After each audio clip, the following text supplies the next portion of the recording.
Welcome to my YouTube channel. Today I'm going to be showing you how you identify and pick sloes, and I'm also going to be showing you a simple recipe to make sloe gin and also some top tips to get a really good sloe gin.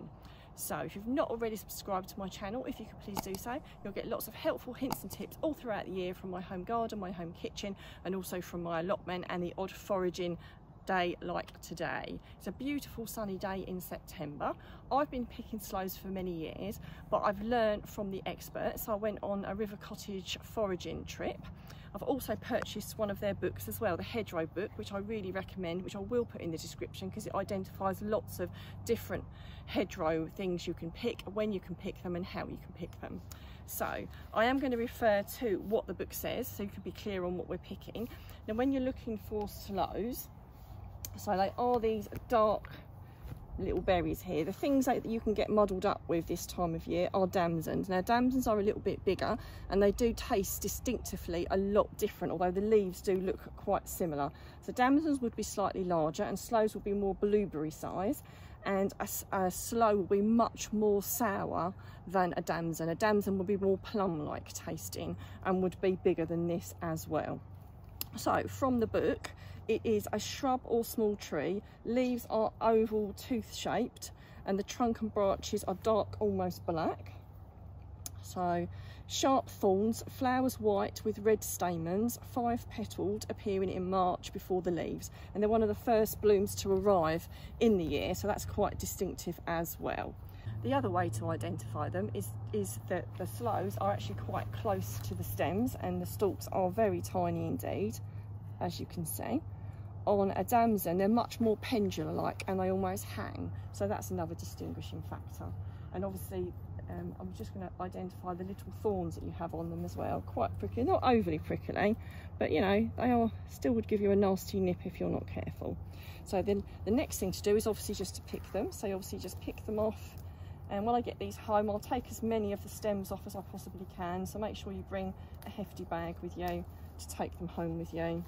So like so. It's quite therapeutic to be picking sloes. It's something that we enjoy every year, and we always do a few litres for gifts for friends and family, and also something for ourselves. If we make the sloe gin now, you will be able to drink it in time for Christmas, so that's a really nice treat.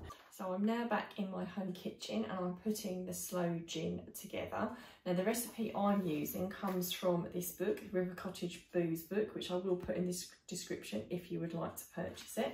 So the ratios that are in this book are different to what I'm going to be using because I'm making a bigger batch because I'm going to give it away as gifts.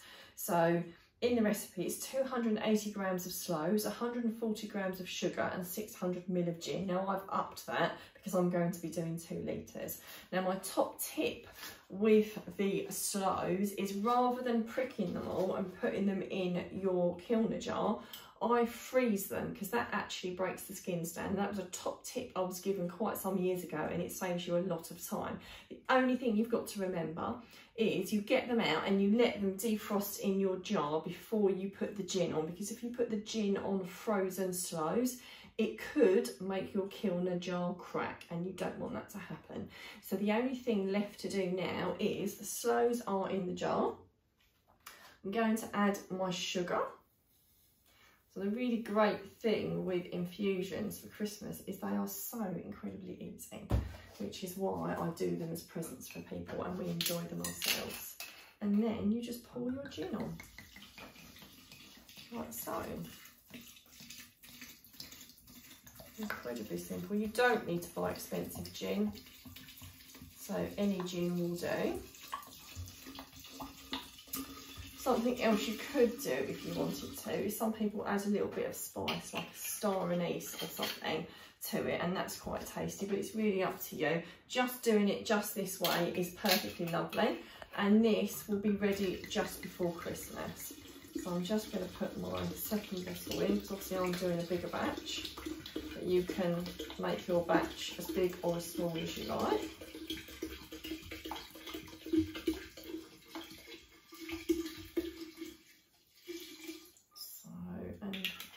Is it.